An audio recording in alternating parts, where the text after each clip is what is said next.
6-Minute English from bbclearningenglish.com. Hello, this is 6-Minute English from BBC Learning English. I'm Neil. And I'm Beth. Every country has its own favourite foods. So when people leave home and move to a different country, getting used to the new food there can be a surprise. Food can have strange-sounding names. If you know what a toad is, it's an animal very similar to a frog.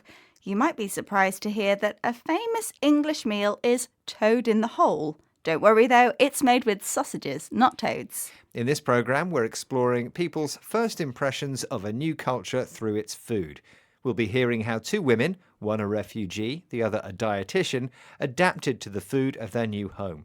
And as usual, we'll be learning some useful new vocabulary too. But first, I have a question for you, Neil. A British summer wouldn't be complete without a traditional cream tea. Scones, cream and jam, eaten with a cup of tea. It sounds lovely, but strangely there have been many arguments over cream teas.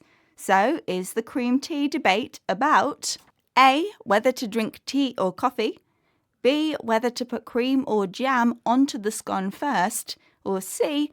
Whether strawberry or raspberry jam is better? Well, I think the controversy is whether to add cream or jam first. OK, Neil, I'll reveal the correct answer later in the programme. Natalia Tkachenko arrived in the Netherlands after leaving her home in Ukraine following the Russian invasion. She moved in with Veronika Groszewska, who's originally from Poland, and her family, starting them on a journey to open their own restaurant, Natalia's Kitchen. Here's Natalia talking with BBC World Service programme The Food Chain.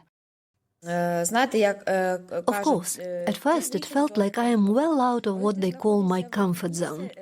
When you stay in a certain environment, you get used to it.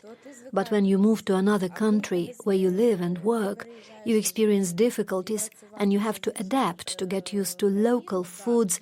Here they don't have some of the staples we had in Ukraine. Ingredients are different, and so you start working with local foods, find replacements, cook with what you have. At first, Natalia felt out of her comfort zone, a familiar situation in which someone feels secure and in control. She had to adapt to her new life in the Netherlands. She had to change in order to succeed in her new situation. Some of the staple ingredients Natalia used in Ukraine weren't available in the Netherlands. A staple is a basic and important type of food that is regularly eaten by a large portion of the population. So Natalia adapted her recipes, replacing Ukrainian with Dutch ingredients to create a new kind of cooking which her customers loved. Our second story involves Rachel Winter-Roach, who left her home in England to work on the sunny island of Tobago in the southern Caribbean. Here Rachel explains some of the food challenges she faced to BBC World Service programme The Food Chain. When I came out to the Caribbean, I was really in for a shock when it came to flavoring and seasoning food. And seasoning is really, really an integral part of food preparation here.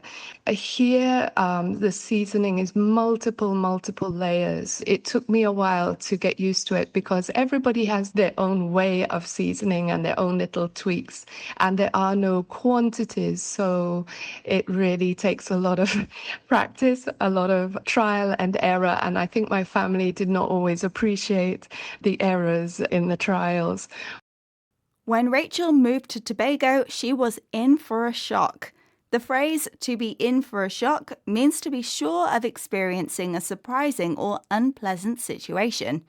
In Rachel's case, the surprise involved seasoning, the salt, herbs and spices added to food to enhance the flavour. In the Caribbean, seasoning is a big deal.